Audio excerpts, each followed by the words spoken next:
Aujourd'hui, je vous accueille au marché matinal. Avant ça, on était au quartier Chicago, un petit dépôt de 600 mètres carrés, des bureaux quasi inexistants, où il y a des toiles d'araignée partout, pas glamour pour un sou. Et finalement, comme je ne veux pas reprendre mes études, je me dis, tu sais quoi, je suis là, ok, je vais m'intéresser un peu. Et c'est comme ça que je gravis un peu tous les échelons. Je pensais qu'être directrice générale à ce moment-là, c'était donner des ordres. Ouf! Je me suis ramassé le mur, mais en pleine figure. Paf! Ils n'ont pas arrêté de me marteler en me disant « Meuf, t'es légitime?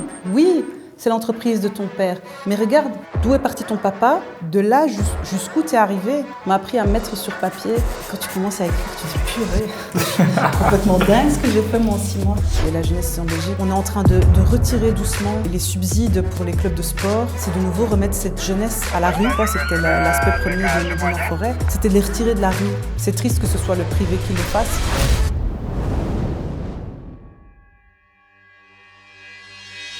Salut Ilem, merci de nous recevoir justement chez toi, dans tes entrepôts, dans ton bureau, mais tu vas nous expliquer un peu plus tard. Alors pour ceux qui ne nous connaissent pas, et peut-être toi un petit peu, on est Belgium Invest, donc on est tout un écosystème autour de l'investissement. Donc on fait des événements présentiels en Belgique justement pour aborder immobilier, crypto-monnaie, bourse et d'autres thématiques. Et on a également lancé tout ce qui est podcast pour parler investissement d'un côté, mais aussi entrepreneuriat et aussi mindset. Parce que voilà, le tout est vraiment lié, donc c'est pour ça qu'on a fait ça. Et justement, on voulait t'avoir parmi nous pour que tu nous parles de ton parcours inspirant et de tes projets futurs. Merci, bonjour et bienvenue alors. Merci. Si tu devais te présenter en quelques mots, qui es-tu? Alors moi d'abord, je m'appelle Meshbal Ilham. Je pense qu'on voit que je suis une fille, n'est-ce pas? Même si de temps en temps on me prend pour un garçon, mais je pense que je l'expliquerai plus tard. J'ai 40 ans. Je ne suis pas mariée, je n'ai pas d'enfant et je suis dans l'entreprise familiale depuis 21 ans. Je suis sortie de l'école et j'ai atterri dans l'entreprise familiale et ça fait 21 ans que j'y suis. Comment t'es arrivé cette envie de rentrer dans l'entreprise familiale? Est-ce que c'était un choix ou c'est plus le fait des choses qui t'a ramené là où tu es aujourd'hui? Alors clairement, ce n'est pas par choix. C'était pas mon rêve, c'était celui de mon papa.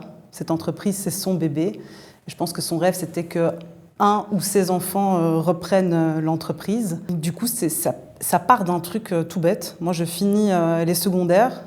Je fais une année à l'UNIF que je déteste. J'essaye une année en supérieur, je fais même pas 2 mois.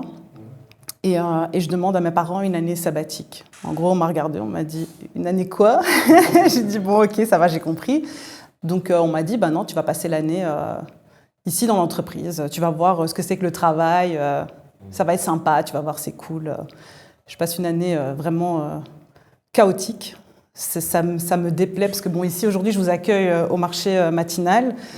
Avant ça, on était au quartier Chicago, donc c'était ici près de Sainte-Catherine, un petit dépôt de 600 mètres carrés, des bureaux quasi inexistants, le truc où il y a des toiles d'araignée partout, pas glamour pour un sou. Et tu sais, toi, tu débarques là, il n'y avait rien que tu pouvais envier à ce taf. Et finalement, comme je ne veux pas reprendre mes études, je me dis, tu sais quoi, je suis là, ok, je vais m'intéresser un peu. Et c'est comme ça que je gravis un peu tous les échelons. Donc je fais vraiment tous les départements, si on peut appeler ça à l'époque des départements, parce que bien plus tard, je structure l'entreprise, mais on en parlera sûrement plus tard. Et finalement, je me prends d'amour pour cette entreprise. Je me rends compte du travail qu'a fait mon papa, de ce qu'il a créé, d'où il est parti, où il arrive. Et je me dis, ouais, en vérité, il y a moyen de faire quelque chose de bien avec ce que j'ai entre les mains. Il fallait juste pas voir le côté... moi, je suis dans l'import-export en alimentation. Et tu sais, il n'y a rien de glamour à vendre des pistaches, des lentilles, du thé, de la semoule. Mais en vérité, voilà, il fallait juste que je trouve un axe qui me plaise. Et finalement, l'axe qui m'a plu, c'était la partie marketing et communication.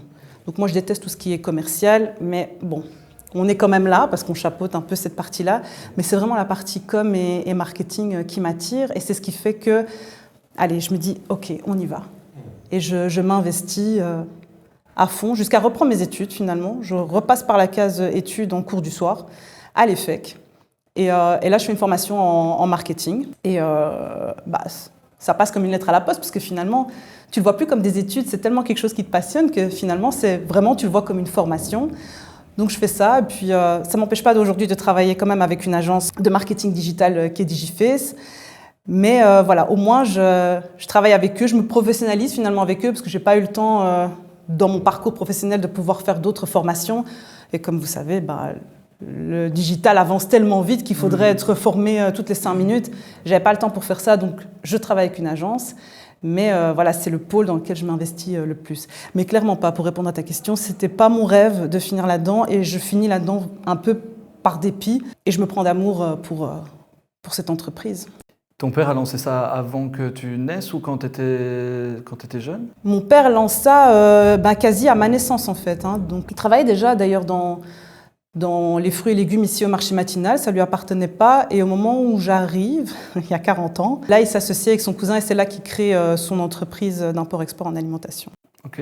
Ta mère travaillait un petit peu avec lui ou pas du tout? Si, maman, à la base, maman est enseignante, donc elle était prof de français, histoire et morale. Et finalement, elle fait quoi? Peut-être 2 ans dans l'enseignement. Elle aussi, la pauvre, par dépit, elle finit là-dedans, parce que voilà, elle estime que son mari, il faut lui donner un coup de main, il faut pouvoir l'aider dans cette aventure. Et ouais, elle travaille là pendant des années. D'ailleurs, ma mère se retire quand moi j'arrive. Quand moi j'arrive, l'année sabbatique, elle se dit, tu sais quoi, c'est là, je vais la former, je vais la mettre à ma place, et moi, je m'en vais. Parce que j'avais encore un petit frère et une petite sœur dont elle s'occupait forcément.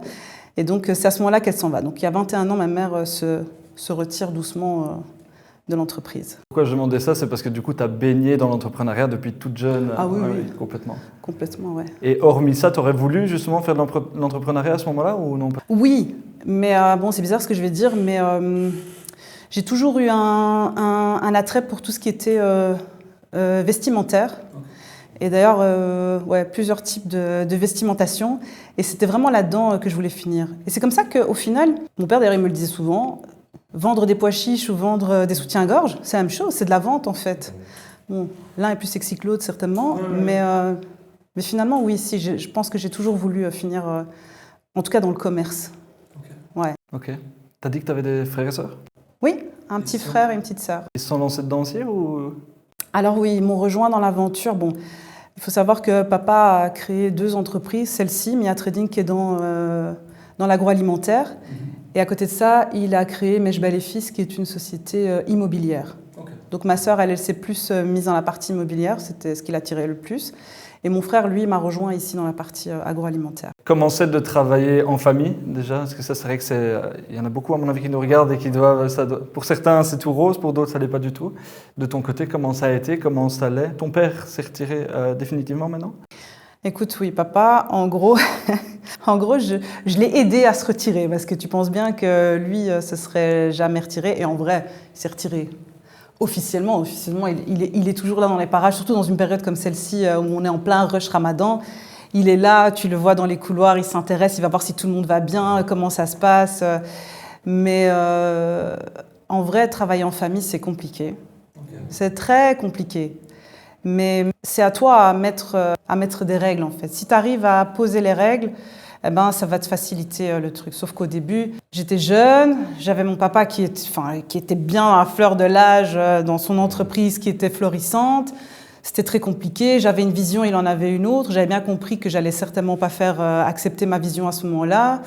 Et puis, il y a ce côté où tu vis à la maison, donc c'est papa, maman toujours, matin, midi, soir, jour férié, vacances. Enfin, c'est une pression qui est assez lourde. Et puis surtout, il n'y avait pas cette différence entre le professionnel et le privé. Donc, j'avais pas un patron ici et un père à la maison, j'avais un patron tout le temps. Et ça, ça a été très compliqué. Donc, à un moment, tu te dis, bon, entre guillemets, c'est lui ou moi. Donc, tu commences à poser des règles. Gentil, hein, mais parce que c'est ton patron, c'est ton père, il ne le comprend pas toujours. Et donc, il faut parfois juste expliquer. C'est vrai que la première fois, ça ne marche pas. Donc, une deuxième, une troisième. Et une fois que voilà, tu commences à mettre des règles, alors ça va. Ça se passe plus ou moins bien. Mais bon. C'est toujours plus compliqué. Ouais, c'est compliqué. Et comment tu as pu gérer justement le fait de faire partie de l'entreprise et de ne pas avoir cette vision par rapport aux employés, d'être la fille du patron, pour quelque part avoir aussi de l'autorité par rapport aux employés? Ça a été très dur de se retirer de cette image. C'est vraiment... Déjà, moi, j'avais un problème de légitimité. Je ne me sentais pas légitime. C'était compliqué parce qu'on me voyait comme la fille d'eux. Et puis, il faut savoir qu'ici, c'est vraiment une entreprise familiale. Ça veut dire qu'on travaille entre frères et sœurs, pères. Mais j'ai aussi des cousins, des oncles, des voisins de village. Chez nous, vous connaissez, hein, ça fait partie de la famille. Donc, c'est compliqué, d'un moment donné, être le supérieur de quelqu'un qui te dit « Moi, je t'ai changé les couches. Hein. » Je dis « Ok, ouais, ça va, j'ai bien compris. Sauf que maintenant, les couches, je les change toute seule, ça va bien se passer. » Et ça a été compliqué. Mais voilà, là encore, il faut trouver l'axe. Il ne faut pas avoir ce côté autoritaire. Et d'ailleurs, là, je me suis trompée au début. Je ne savais pas comment prendre tout ça, en fait. Je ne savais pas comment gérer tout ça. Donc, je suis passée par plusieurs étapes. Et la première, c'était parce que je pensais qu'être directrice générale à ce moment-là, c'était donner des ordres. Ouf! Je me suis ramassé le mur, mais en pleine figure. Paf! Et tant mieux. C'est comme ça que j'ai appris qu'en fait, non. Ce qu'il faut faire, c'est fédérer tout ce monde et rallier les gens à ta cause. Et même que tu penses que c'est ton idée, leur faire croire que c'est leur idée. Il faut que ça vienne d'eux. Il n'y a que comme ça que tu les rallies à ta cause, que tu arrives à avoir une même stratégie et tu vas dans le même sens tous ensemble. Et tu parlais de légitimité, justement. Est-ce que tu as eu un déclic ou est-ce que tu as mis quelque chose en place, justement, pour te sentir plus légitime à un moment? Est-ce que tu te rappelles de ça? Pour ceux, justement, qui regardent et qui se disent je me sens pas du tout légitime parce que je suis dans, justement, une entreprise familiale ou... Il faut savoir que c'est vraiment très récent et je suis encore dans un entre-deux. Je me sens un peu plus légitime, mais il y a encore 3 mois de ça, je me sentais toujours pas légitime. Et je pense qu'il faut bien s'entourer. Moi, Dieu merci, je suis bien entourée. Et c'est ces gens-là qui, un peu comme des psychologues, n'ont pas arrêté de me marteler en me disant « Meuf, t'es légitime. Tu te rends pas compte, mais t'as fait ça, t'as fait ça, t'as fait ça, t'as fait ça. T'es légitime. Oui, c'est l'entreprise de ton père. Oui, c'est un héritage. Oui, c'est pas toi qui l'as créé. Mais regarde, d'où est parti ton papa? Où est-ce qu'il est arrivé? Puis à un moment donné où il s'est doucement retiré, pas complètement, mais doucement. Et puis effectivement, j'ai vraiment eu la main mise. Et regarde, de là jusqu'où tu es arrivé, tu n'es toujours pas légitime. Mais c'est vrai que j'ai besoin qu'on me le dise plusieurs fois avant de me dire en vrai, ouais, c'est vrai, ils ont peut-être raison. Mais voilà, de temps en temps, j'ai quand même encore ce syndrome de l'imposteur comme ça, tu vois, où tu te dis, c'est pas moi j'ai rien fait. Quand on me dit, oh, wow, t'as fait ça, c'est trop génial. J'ai fait quoi en fait? Je me sens pas toujours à 100% légitime. Ce qui est bien, tu l'as dit, au final, c'est tu dézoomes, tu te rends compte de ce que tu as mis en place. Et je pense que ça aide, c'est par l'exemple, quoi. Ouais. Et mettre sur papier aussi. On m'a appris à mettre sur papier. Et c'est vrai que de temps en temps, tu te rends pas compte de ce que tu fais sur une année ou sur 6 mois. Et quand tu commences à écrire, tu dis purée, je suis complètement dingue ce que j'ai fait moi en 6 mois. Ouais. Mais on en discutait tout à l'heure quand tu disais que tu étais la seule femme dirigeante. Comment est-ce que tu as réussi à t'imposer dans ce secteur-là qui n'est pas dominé que par des hommes et avoir quand même ta légitimité, comme on le disait tout à l'heure? Écoute, ça s'est fait un peu naturellement, hein, finalement. Ce qui est chouette, c'est que du coup, les gens sont toujours très intrigués. Donc, c'est Mia Trading, ouais, c'est la CEO, c'est une femme et tout. Donc, tu es un peu au centre de l'intérêt. Et j'avoue que j'aime bien ça. Ça fait plaisir. Mais en vrai, ça inspire le respect. Et ça c'est chouette. J'ai pas eu... Ici, j'ai dû me battre un peu quelques années parce qu'il y avait ce côté homme-femme.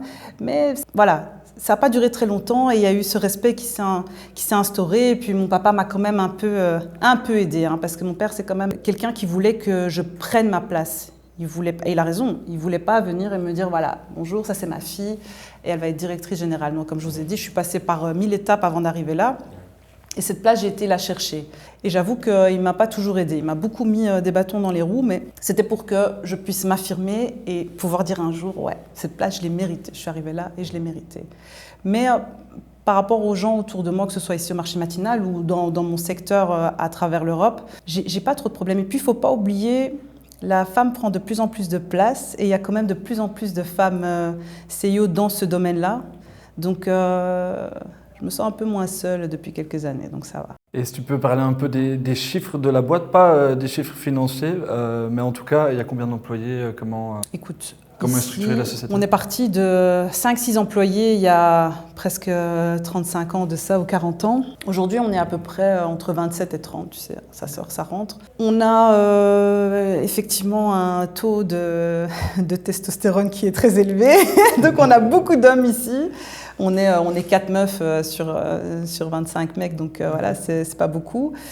On pourrait dire aussi, c'est quoi justement, vu que tu fais de l'import-export, c'est quoi la quantité que vous délivrez, dans quel pays Ouais, c'est quoi votre production, plus ou moins? Je pourrais pas te donner en termes de production. Il faut savoir qu'ici, on n'a pas un seul produit, on a plus de 900 références. Okay.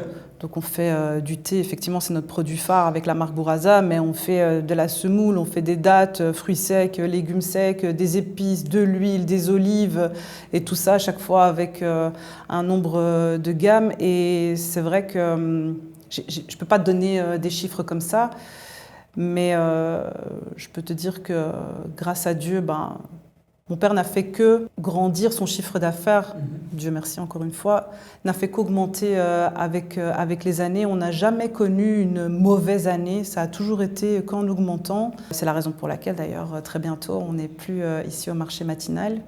Mais voilà, c'est une belle histoire, c'est une belle réussite. Pour rester toujours dans l'aspect financier, quel a été le plus gros risque financier quelque part pour Mia Trading? Est-ce qu'il y a eu une période où vous vous êtes dit, ok, il y a pas mal de choses à refaire, peut-être du matériel à acheter, trouver des investisseurs externes. Est-ce que vous avez été confronté à ça ou vous avez toujours tout réglé en interne? Écoute, je ne peux pas te parler du passé parce que ça c'est plus pour mon papa, mais aujourd'hui, le plus gros risque financier, entre guillemets, que je prends, c'est celui que je suis en train de prendre actuellement. Dans la nouvelle page qu'on est en train d'écrire, dans ce nouvel investissement immobilier, dans ce nouveau Mia Trading 2.0, c'est un gros investissement financier et c'est vrai que ouais, là on prend des risques, d'autant plus qu'on dépend. Il y a une partie qu'on a dû forcément avancer et le reste du financement dépend de la capacité de remboursement de tes clients. Et là quand tu commences à dépendre de quelqu'un, là c'est compliqué, on est dans une conjoncture actuelle qui est très compliquée, où il y a de plus en plus de faillites.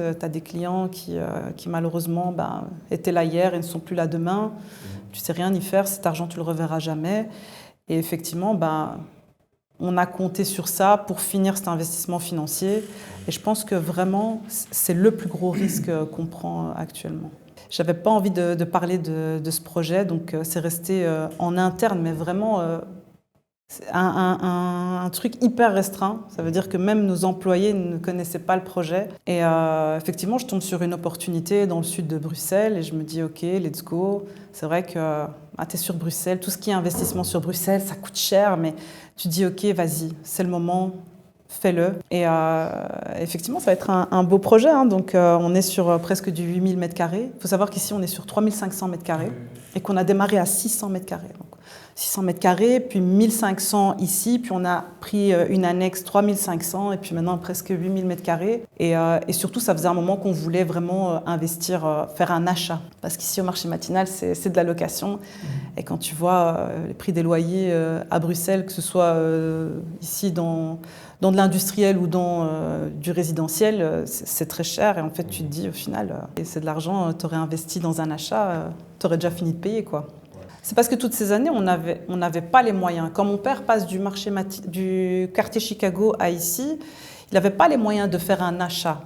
Donc c'est pour ça qu'il passe ici. Marché matinal, c'était une opportunité pour nous parce que les gens, c'était encore à l'époque où la mobilité était encore, ça roulait encore dans Bruxelles. Donc les gens viennent au marché matinal, prennent leurs fruits, leurs légumes. En même temps, ils passent ici, ils prennent la partie sèche, les dattes, le thé, la semoule, etc. Et donc ça nous a ramené des clients supplémentaires. Donc c'était une bonne opportunité. Après, quand j'ai commencé à chercher, il y a déjà 6 ou 7 ans, que je cherche un endroit, un terrain à acheter ou un dépôt à acheter, à rénover, en fait, je ne trouvais pas. Et quand tu trouves, c'est Nivelles, Mons, Verviers, Liège. Et moi, j'ai une main-d'œuvre, j'ai des employés qui je peux pas aller les chercher n'importe où. J'ai besoin de ce type de main-d'œuvre ici bruxelloise. Et donc, je ne pouvais pas trop m'éloigner non plus. Donc voilà, quand je tombe sur cette opportunité il y a presque 2 ans maintenant, je me dis ok, let's go. C'est cher, mais on va y arriver. Avril. Comme on dit chez nous, Inch'Allah. Ouais, là, on est en phase de finition. Hein. Donc, le casco, il est fini. Là, c'est vraiment, on est tu sais, dans les derniers trucs sanitaires, le tapis, les carrelages, les conneries comme ça. Donc, ouais, après le ramadan, quoi. Avec une belle décoration, tu nous as dit. Ah, ça, c'est normal, le petit clin d'œil à D-Style. C'est lui qui nous a designé tout ça. Et d'ailleurs, on aura un beau partenariat et une belle communication autour de ce projet, parce que c'est vraiment un big projet.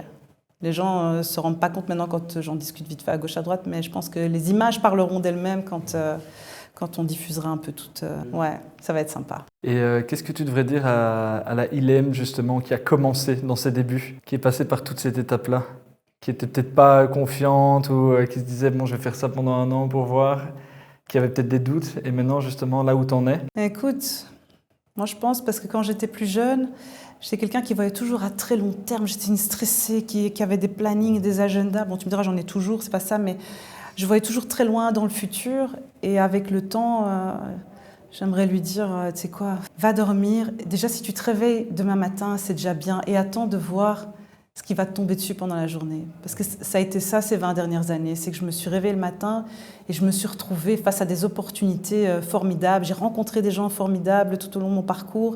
On dirait que je suis en fin de vie. C'est quoi l'histoire? La fille qui part à la retraite. Non, mais c'est ça, c'est que, tu vois, t'es là, tu planifies plein de trucs. Puis au final, t'arrives le matin et t'arrive une opportunité, comme je l'appelle, et puis ça te change tout ton planning sur des mois parfois. Hein. Donc, no stress, Ilham, juste réveille-toi, habille-toi, prie et vas-y, démarre ta journée.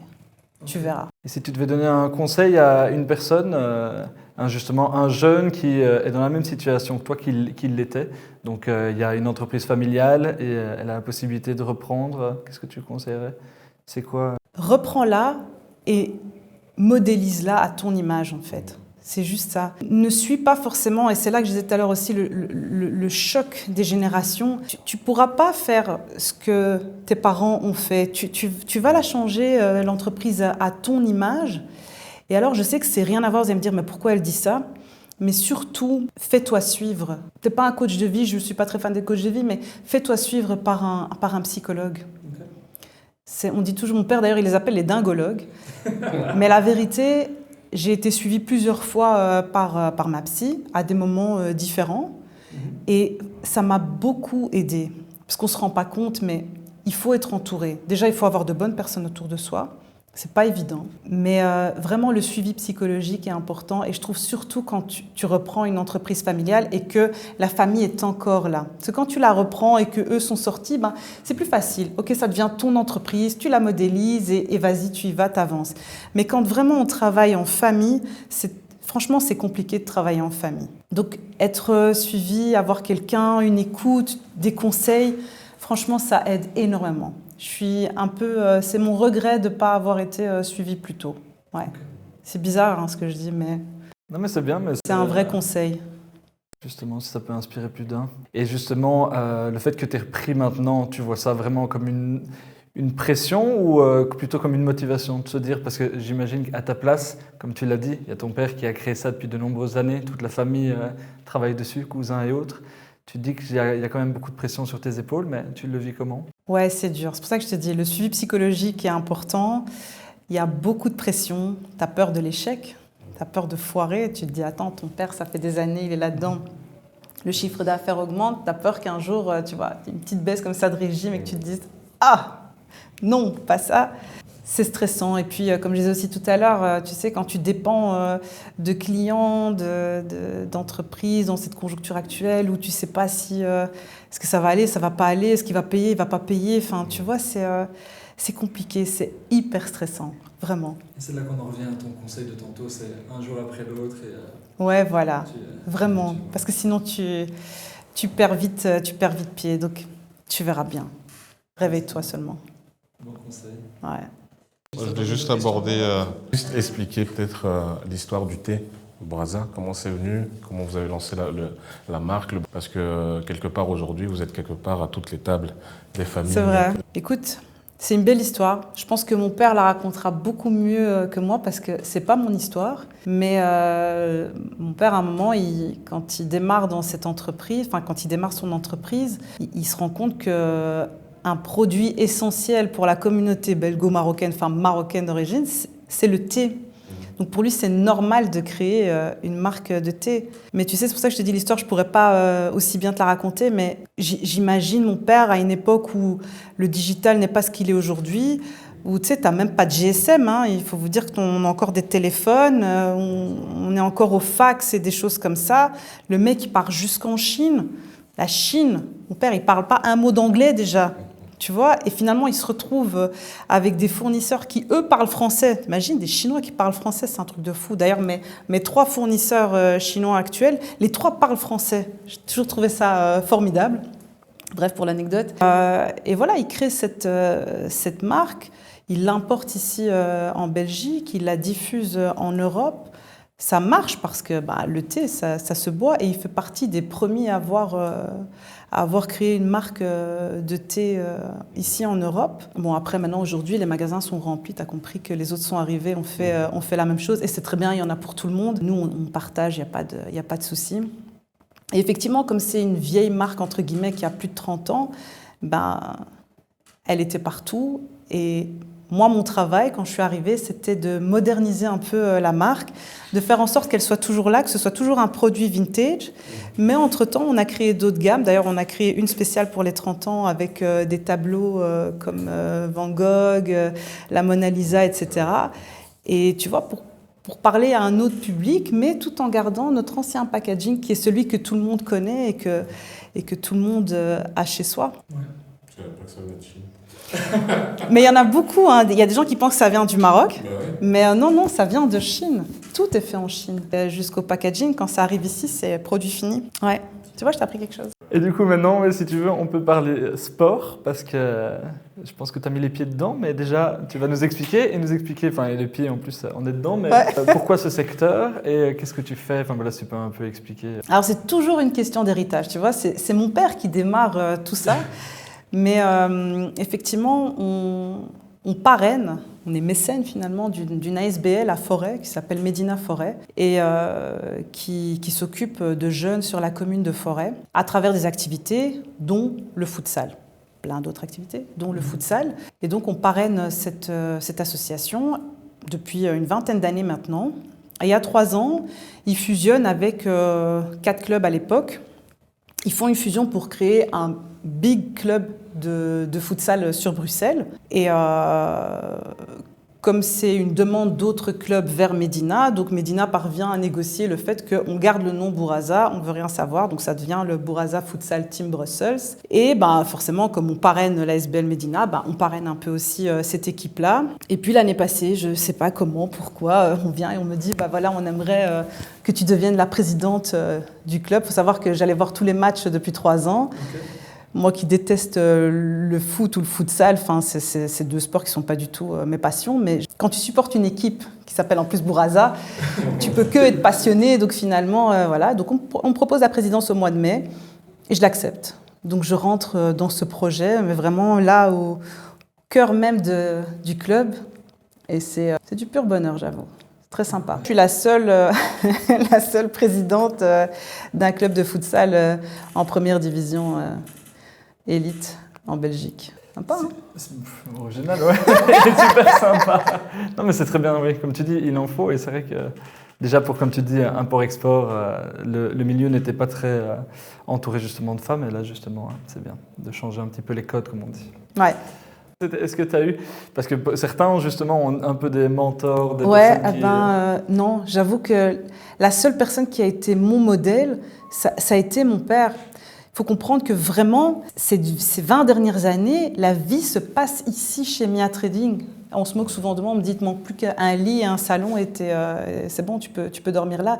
Mais j'ai vraiment passé ma vie ici. Et donc, je l'ai passé avec mon père que les 20 premières années de ma vie, moi, je ne voyais pas mon père. D'après ma mère, jusqu'à mes 8 ans, j'appelais mon père Mohamed. Je n'ai pas souvenir de ça, mais je ne voyais jamais mon père. Il était à la base... La journée, il était éducateur au sein du ministère de la Jeunesse, ici à Bruxelles. Et la nuit, il travaillait au marché matinal. Et en même temps, il créait l'entreprise. Donc en fait, il était full. Je ne sais même pas quand il dormait, cet homme. Mais je ne le voyais pas. Donc j'ai passé ma vie avec ma maman, mes tantes, ma grand-mère. Et quand j'arrive ici, en fait, je découvre mon père. Et finalement, je découvre son histoire et ça devient vraiment mon modèle. Et c'est pour ça que je me suis jamais vraiment intéressée à autre chose. Tu l'avais déjà, quoi. Ouais, c'était lui. Mais c'est même mieux. Ouais, ou pas, j'en sais rien. C'est vrai que parfois je me dis, ouais, faudrait de temps en temps que j'ouvre quelques bouquins sympas sur des entrepreneurs, voir qu'est-ce qu'ils ont fait, quoi, comment. Moi, j'ai jamais travaillé ailleurs qu'ici. Je sais pas comment ça se passe ailleurs. C'est quoi ton ambition future pour tes projets? Où est-ce que tu te vois, imaginons, dans 10 ans? C'est fou que tu me poses cette question parce que vraiment, j'ai souvent comme ça des moments de remise en question.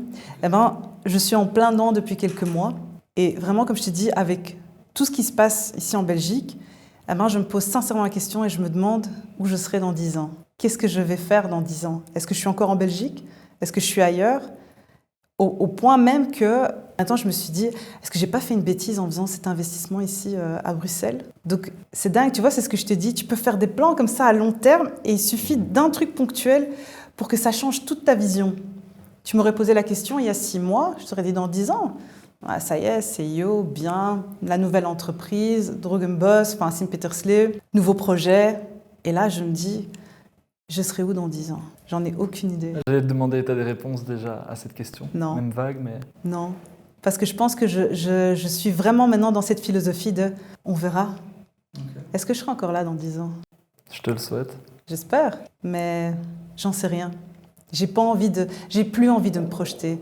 J'ai eu des déceptions dans ma vie à me dire ouais, dans 5 ans, je vais faire ça et ça et ça. Et puis finalement, 5 ans plus tard, tu te dis bon, bah, ok, finalement, c'était pas ça, mais c'était autre chose. Mieux. De toute façon, les plans, c'est que des directions. Ouais, c'est vrai. Mais j'aime bien ce côté où on verra. Surprise! Tu te laisses guider. Exactement. La jeunesse, c'est un pôle dans lequel j'essaie de m'investir au maximum, que ce soit la jeunesse qui est orpheline, on va dire ça comme ça. Nous, on a créé une fondation, on fait du social depuis, mon père il fait du social depuis 40 ans. Mais il y a quelques années, on a un peu réorganisé tout ça. On a créé une fondation pour un peu mettre une structure. Et ce qui tourne autour de cette fondation, c'est en particulier, pas que, mais en particulier la jeunesse. Donc on a fait beaucoup d'actions au Sénégal, au Maroc, pour des enfants qui n'ont rien ou qui n'ont pas de parents et pouvoir leur donner accès à l'école ou à des équipements de foot ou des choses comme ça, ou au sport tout simplement. Et puis tu as la jeunesse ici en Belgique. Et la jeunesse ici en Belgique, encore une fois, quand tu vois ce qui se passe aujourd'hui, moi qui suis maintenant vraiment dans ce club de futsal, les gens me connaissent à travers ça aussi. J'ai énormément de demandes de partenariat parce qu'en fait, on est en train de retirer doucement les subsides pour les clubs de sport, tout sport confondu. Et tu dis, purée, mais c'est de nouveau remettre cette jeunesse à la rue. Parce que le sport, c'est un vecteur d'éducation aussi, tu vois. C'est les jeunes à travers le sport, quel qu'il soit. C'est une occupation, ça leur permet de créer un esprit d'équipe, de réfléchir, d'avoir un peu de stratégie. Enfin, tu vois, ça les aide dans leur développement. Et puis surtout, encore une fois, c'était l'aspect premier de Médina Forêt, c'était de les retirer de la rue, qui ne se retrouvent pas à la rue. Pas avec des mauvaises fréquentations, à faire de mauvaises choses. C'est les occuper, cette jeunesse, de façon intelligente. Quand tu vois ce qui se passe, c'est démotivant, mais tu continues à travailler, tu continues à essayer de les aider. C'est triste que ce soit le privé qui le fasse, ça devrait être l'État. Mais je pense que la jeunesse, c'est un point important dans notre vie au quotidien. Et puisque l'État ne le fait pas assez, on va dire ça comme ça, et l'État ne peut pas tout faire, je le comprends aussi, c'est à nous les privés à faire en sorte que c'est notre avenir, la jeunesse. Donc c'est à nous à leur donner accès à cet avenir-là. Ça a été quoi tu vas me dire, c'est peut-être une question compliquée, mais ton meilleur choix dans la vie et ton pire choix? Un des meilleurs, un des pires. Il y a quelque chose qui te parle où tu te dis, en fait, dans ton cas, c'est de te dire, tu sais quoi, je vais justement venir 1 an dans cette entreprise, plutôt que de voyager ou quoi, je vais écouter mon père, je vais venir. Franchement, ouais. Est-ce que ça a été mon meilleur choix? Est-ce que ça aurait été mieux de voyager pendant 1 an ou de faire ça? On ne pourra jamais le savoir, mais clairement, ça a été un très bon choix d'écouter mon père, parce que comme tu l'as dit, ouais, c'est ça. J'ai écouté les conseils ou l'ordre de mon père, je sais pas trop comment je dois le dire, mais en gros, c'était tu vas faire ça, et tu dis bon, ok. Finalement, tu vois, tu le prends comme un ordre, et au final, ça a été le début de cette belle histoire que je vis, parce que je vais arrêter de parler comme si j'étais une retraitée, mais cette histoire que je vis là aujourd'hui, c'est grâce à mes parents. C'est grâce à ce jour où ils m'ont dit non, non, tu vas pas prendre une année sabbatique, aller à gauche à droite, tu vas venir ici. Et tu vas voir, ça va être super. Toi, tu te dis non, mais en fait, ouais, cette aventure, elle est géniale. Donc, ouais, ça a été le bon choix de l'écouter. Et le plus gros risque que tu aies pris et qui a payé, est-ce que tu en as déjà pris un? Par exemple, pour la boîte ici, est-ce que tu as dû te dire là, il faut faire un changement radical? C'était un parti pris et au final, tu t'es rendu compte justement que tu avais bien fait de t'écouter? Non, je crois que le plus gros risque que je prends, c'est vraiment, comme j'ai dit, celui que je suis en train de prendre maintenant. Et je suis sûre que c'est un très bon choix ce que je suis en train de faire, finalement. Ouais, en fait, c'est Sim Peter-Sleo, finalement. Ouais. On dit toujours Dragon Boss, mais on est vraiment à la limite, genre au mètre près. Mais on tombe quand même chez nos amis flamands. Ok, bon, on viendra voir de toute façon. Mais ça, c'est normal. On fera un deuxième podcast là-bas. L'avant, après, ça va être génial. Avec plaisir. Ouais. Qu'aimerais-tu que les gens retiennent de toi après cette conversation, ce podcast? J'espère juste que l'image que je donne, c'est une femme simple qui finalement a pas fait de grandes études. C'était pas son dada les études et pourtant elle a réussi. Elle a transformé l'entreprise de son papa. En tout cas, elle l'a fait évoluer à sa manière, à son image. Et finalement, elle est sympa, Ilham. Voilà, tout simplement. Bon, c'est une bonne conclusion. Ouais, tu crois? Je suis sûr. Écoute, un grand merci du coup pour ton témoignage, pour toutes ces précieuses informations. Avec J'espère que plaisir. justement, c'est vraiment pour ça qu'on fait les podcasts, c'est pour toutes les personnes qui écoutent. C'est ce qu'on dit toujours, si on peut aider une personne en apportant un petit peu de valeur avec justement un invité, que la personne puisse s'identifier et de se dire je vis la même situation et je suis bloqué parce que je suis pas bien entouré ou j'ai des gros doutes et de se dire en fait laisse-toi guider ou lance-toi ou peu importe et tout. C'est inspirant, donc voilà, merci. J'espère vraiment que les gens ont appris quelque chose. Merci à vous. Et nous, on a appris 2-3 trucs. On a passé un bon moment, donc voilà. Merci, plaisir partagé. Merci à vous les garçons. L'exercice qu'on fait aussi, c'est l'inviter, si tu connais une personne, si tu avais une personne à recommander qui prendrait justement ton siège pour aborder justement son parcours d'investisseur ou entrepreneur. Ouais, j'en ai une qui me vient tout de suite. J'en ai plein, mais j'en ai une qui me vient tout de suite. C'est Amel de Maison Lavoisier. C'est une petite boulangerie-pâtisserie qui se trouve à Jette. Et la meuf, elle était dans la finance. Puis du jour au lendemain, elle se prend de passion pour la pâtisserie, la chocolaterie. Et tout ça, elle le fait, c'est une belle histoire. Son papa qui est diabétique, en fait, elle va travailler avec des professionnels du métier pour trouver une formule pour créer des pâtisseries sans sucre ajouté. Donc elle va trouver un autre sucre que les diabétiques peuvent manger. Que donc, d'ailleurs ça veut pas tout le monde devrait manger au final. Normalement, ouais. Mais ça ne veut pas dire qu'il n'y a pas de calories là-dedans, il y en a toujours, mais en tout cas, ce n'est pas du sucre raffiné. Voilà, c'est ça. Et franchement, elle a un chouette parcours complètement atypique. Donc ça peut être sympa pour les gens qui, tu vois, pensent qu'ils sont cadenassés dans un truc, ouais, je suis dans la finance, c'est toute ma vie, je vais passer dans la finance. Non, c'est pas vrai, tu peux passer d'un extrême à un autre et franchement, elle a cartonné dans ce domaine-là, elle a été reconnue par des grands. Donc voilà, ça c'est un nom que je peux te donner, mais je peux t'en trouver d'autres si tu veux. C'est vrai que de nos jours, la reconversion professionnelle est énorme. Ouais. De toute façon, Ouais. Inspirant aussi. Ouais. Écoute, un grand merci et également, évidemment, à tous ceux qui nous regardent, qui nous écoutent, qui partagent, commentent. Et comme on dit toujours, si vous avez la moindre question ou recommandation ou quoi, n'hésitez pas. Donc voilà, ça va. Top, merci, c'est très Merci à gentil. toi. Merci.